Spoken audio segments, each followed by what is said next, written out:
Good afternoon, students. So, today I'll start the second lecture of Introduction to Basic Thermodynamics. So, let us recapitulate about the previous lectures. So, a small things that I'm telling you of the previous lectures. There is in the previous lecture, I have explained about system, surroundings, types of systems, then some definitions, that is property, state, change of state, path, processes, thermodynamic cycle, and then also I've explained about the types of property. That is the intensive property, which is independent of mass, and the extensive property, which is dependent on mass, and I have given all of the examples. Now, whenever I was explaining about the state, I've told you that go to the basic definitions, that is, if the properties of a system has some specific value, then it will be termed as that the system is in a definite state. But as you know, there are several amount of properties. So whenever we will explain about the system, whether it is in a definite state or not, then we have to describe about, we have to give the values of all the properties. But is it possible, whenever we are writing about a system which is in a definite state, to jot down all the properties? Can it be possible that we have to describe and we have to explain all the properties of the system which is in a definite state? No, it is not possible. Then how could we get it that whether the system is in a definite state or not, or how much amount of property should be fixed so that the other properties will dependent on these properties and their values will change according those number of properties which have already been fixed? So to get this criteria, Gibbs has given one rule that is known as Gibbs phase rule. That means how much property is basically needed to describe the state of a system. So let us go to the Gibbs phase rule. So let us start with Gibbs phase rule. So Gibbs phase rule is given one equation. The equation is F is equal to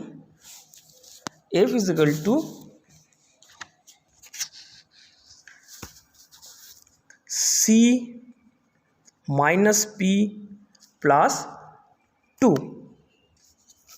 What is C? C is the component of the system. Component of the system. What is P? P is the phase of the system. So as you know, so basically a system can exist in three phases, that is solid, liquid and gas. So these are the three phases. Other phases are there, but those are intermediate phases, just like semi-solid phases. Okay, so these are intermediate phases, but basically three phases are there, that is solid, liquid and gas. And what is F? F is the number of property that we have to fix or we have to write down to define a system which is in a definite state. Okay, so let us take one example. So basically in this thermodynamics, we will deal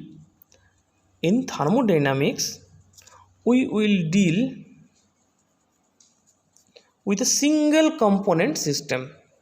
Single component system. Okay, now let us take one example of water. Okay, Okay, so what is the phase of water? It is 1. It is 1 because it is in the liquid phase. It is in the liquid phase, and component is also 1. So if we put in this formula,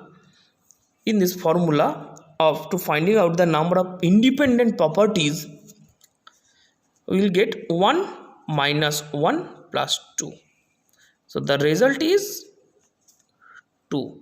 That means if a system is filled with water, if a system is filled with only water, then to define its state, each and every term is important, each and every word is important.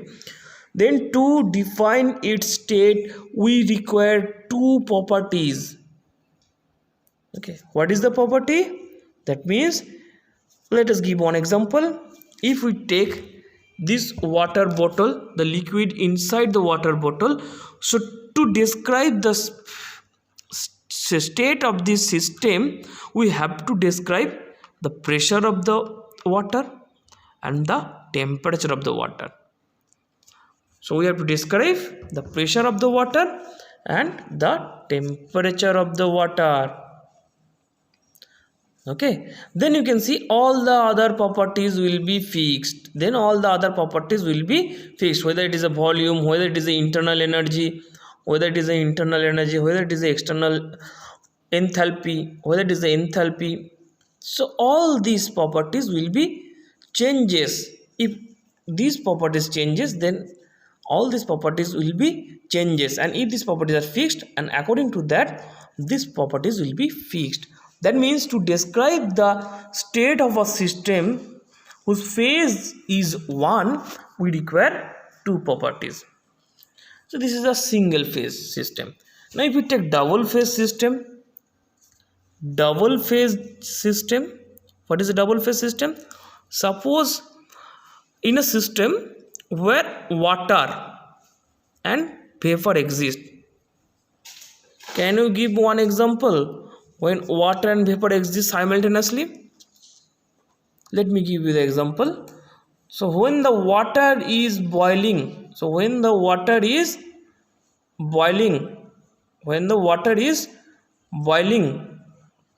then you can see that the water and vapor exist simultaneously.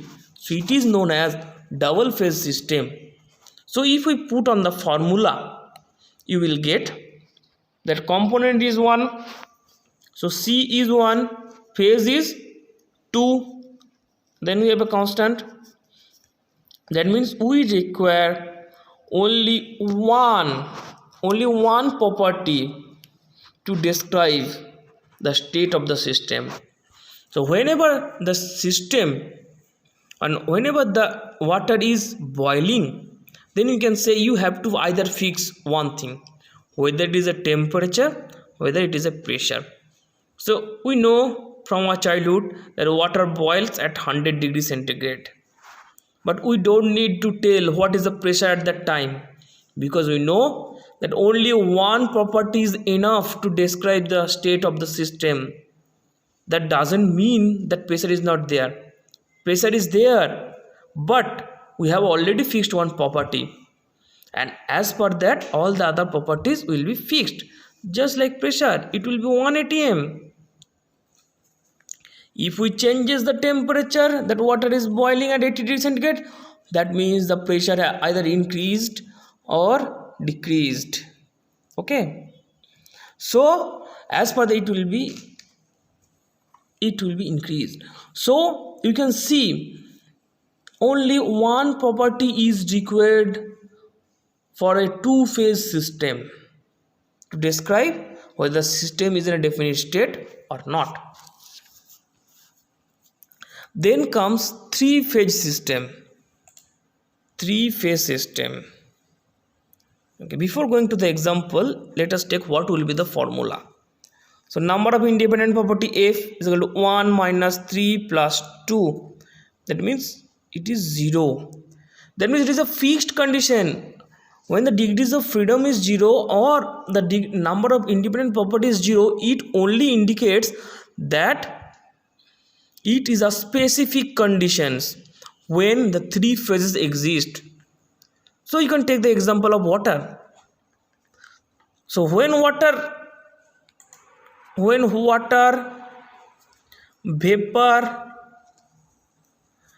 and ice exist, it is a specific conditions. It is 0.15 degrees centigrade. Okay, sorry, 0.01 degrees centigrade. It will be 273.16 Kelvin. Okay, so at that time the pressure is 1 atm.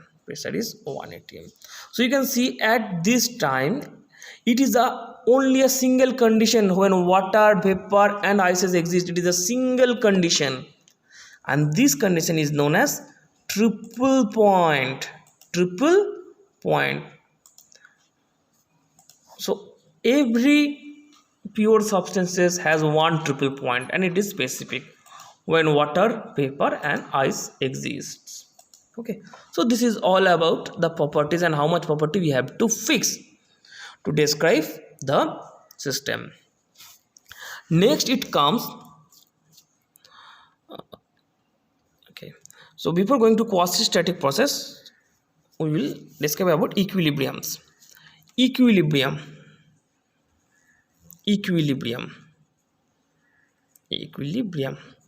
or we can say thermodynamic equilibrium. Dynamic equilibrium.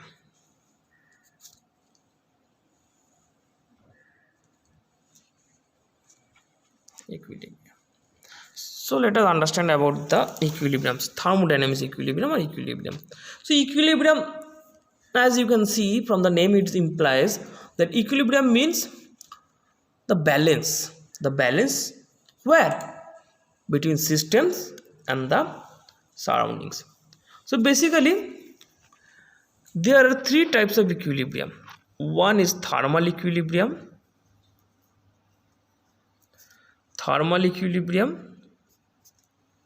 So I'm just only equilibrium.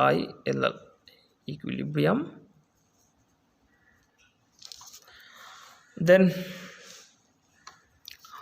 mechanical equilibrium.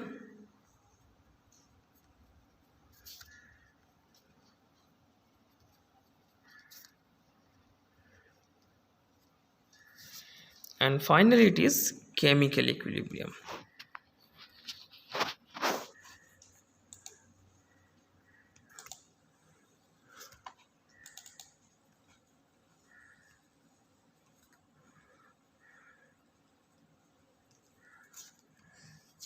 So basically there are three types of equilibriums are there. So what is a thermal equilibrium? Thermal equilibrium means if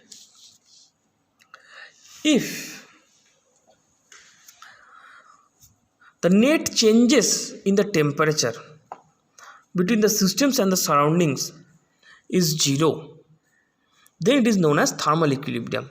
That means the del T is equal to 0 if there are no net changes in between the systems. If you take this one is a system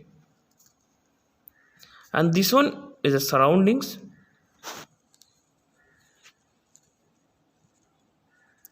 so if there is no changes of heat between the system and the surroundings, or on the vice versa, we can say if the net changes the net exchanges of heat between the system and the surroundings is 0, then it is known as the system is in thermal equilibrium.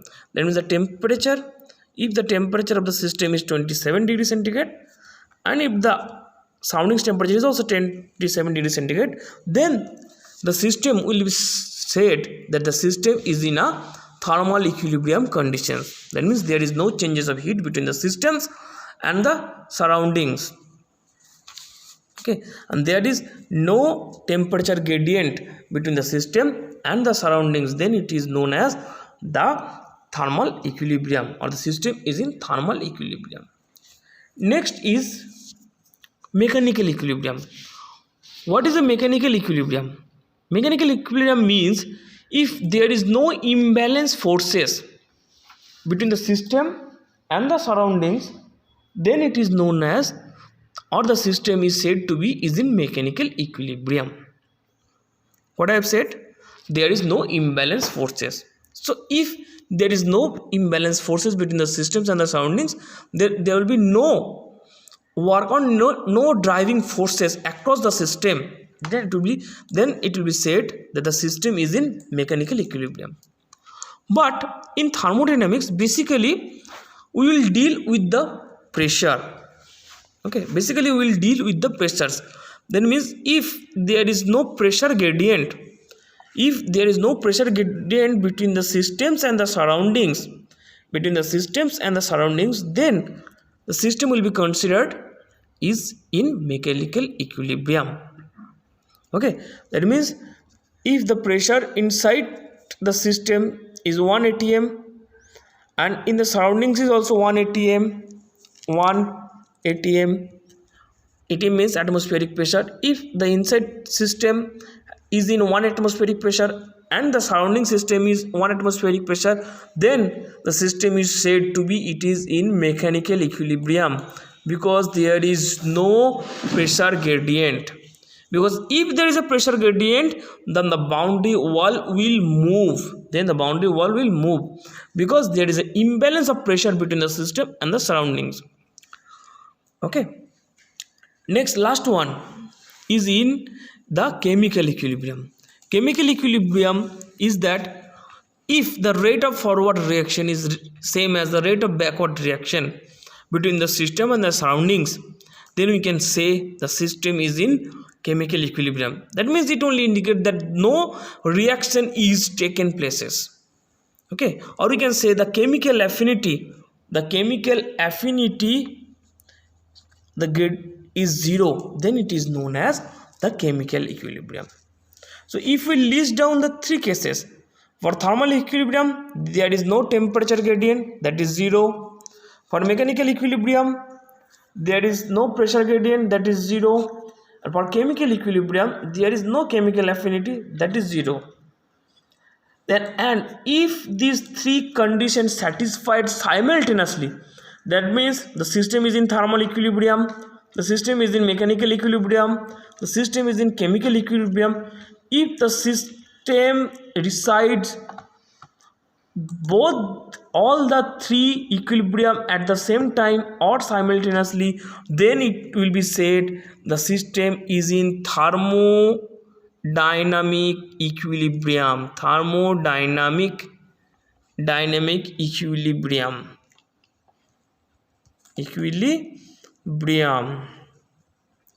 If one equilibrium violates, then the system will no more is in the thermodynamic equilibrium. If only one in the 3 equilibriums violates, that means it is not in equilibrium. It may be thermal, it may be mechanical, it may be chemical. Then you cannot say that the system is in thermodynamic equilibrium. Okay, so these are the all concepts of equilibrium. So 3 equilibriums. Next we'll go to one special process, that is quasi-static process. Quasi-static process. So let us understand what is quasi-static process. So as the name implies, quasi means almost. Static means, static means that the system is in rest. So, and process, the succession of all the states in the change of state is known as the process. So during the change of state or during any process, if the process is almost static or stagnant, then it will be considered as quasi-static process. So if the system is almost stagnant, then we can say it is taking a infinite amount of time. Okay, that's why it is known as quasi-static. So let us take one example. So let me draw. So this is one piston cylinder arrangement.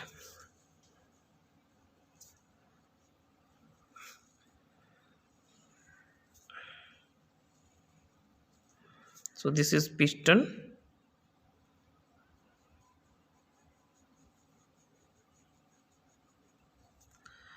and over here, over the piston, there is some dead weight.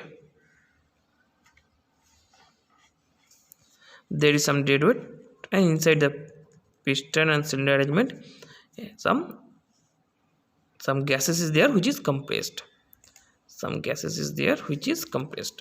So initially the pressure is P1, the temperature is T1.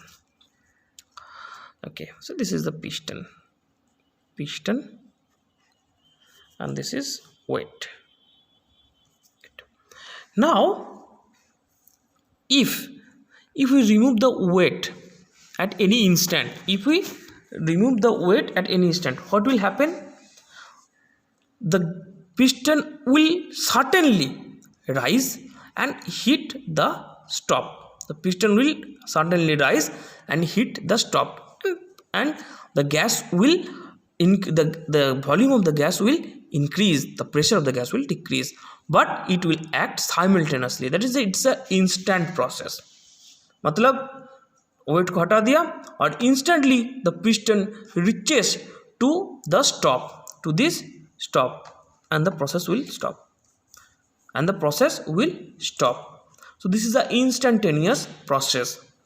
Okay, and it happens on a few milliseconds or microseconds, whatever it is. And in this between, if we plot this, so finally it will reach. So after removing the weight, the piston will reach to this, and finally the pressure is P2, temperature is T2. Okay, so the piston will rise, okay, and it will hit the stop. So this is the instantaneous process. So if we plot a graph, a property graph, then we will not get any definite line. Why? Because it is instantaneous process, and the pressure and the temperature, and it is changes variably. It has no any fixed conditions. Okay, but if we do the same process, just like this. So let me draw the diagram.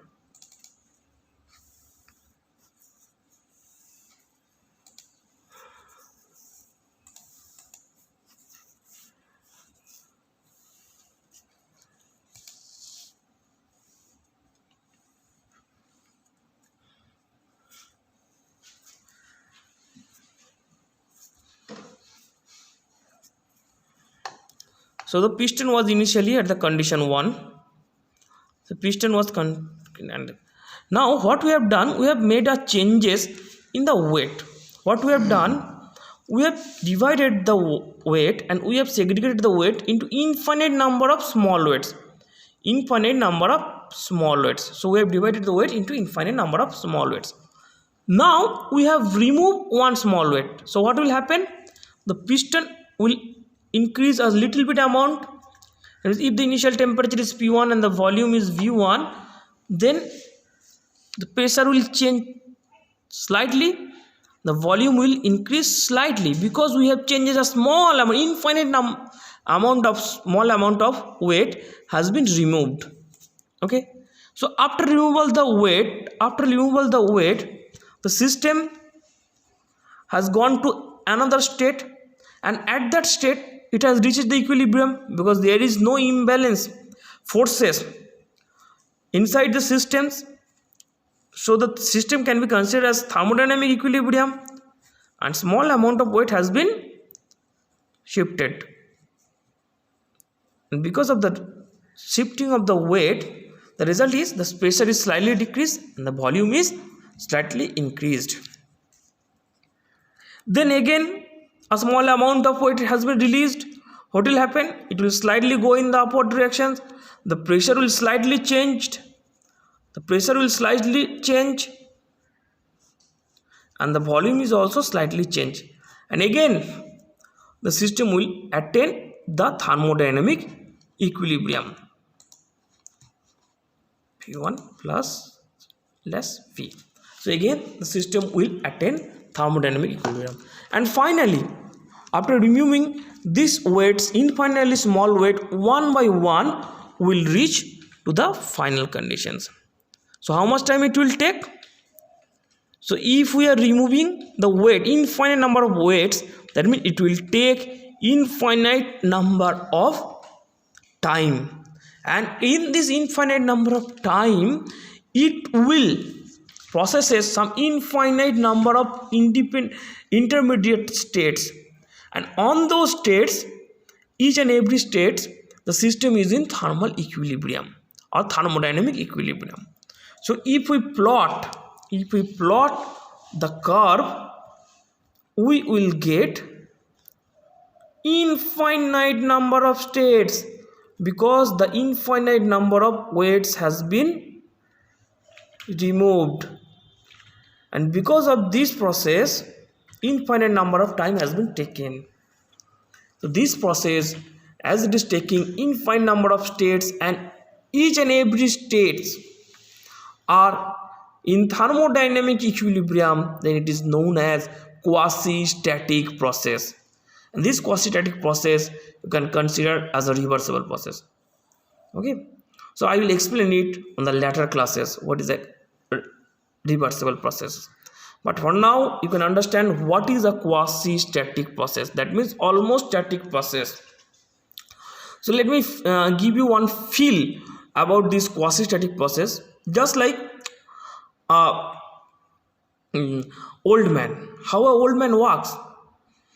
Whenever an old man walking, you can see the old man is pushing forward one step, then it takes some rest, then again it is pushing one step forward, and again it is taking some rest. So as you can see that whenever the old man is moving from one portion to another portion, it is going through several number of states, just like this your quasi-static process. Okay, so this will give you a little bit amount of feel about quasi-static process. That means almost static process. So it will be considered as the quasi-static process. Okay, next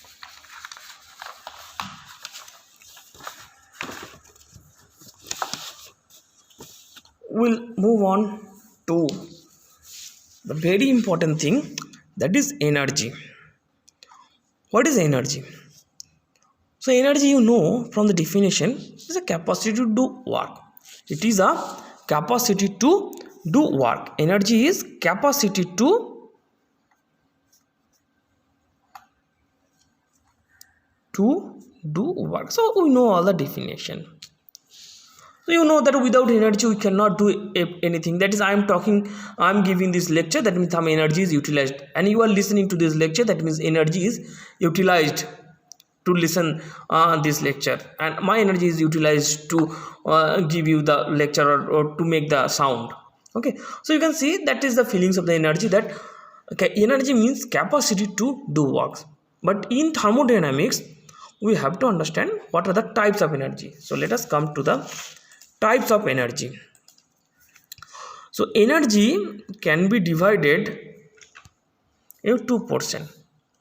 One is energy in storage,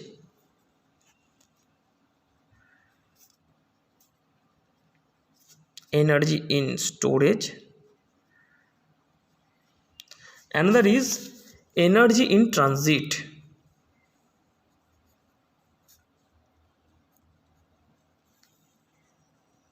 Okay, so what is energy in storage? So as the name implies, the energy in storage means the energy that is stored inside a system, that is internal energy,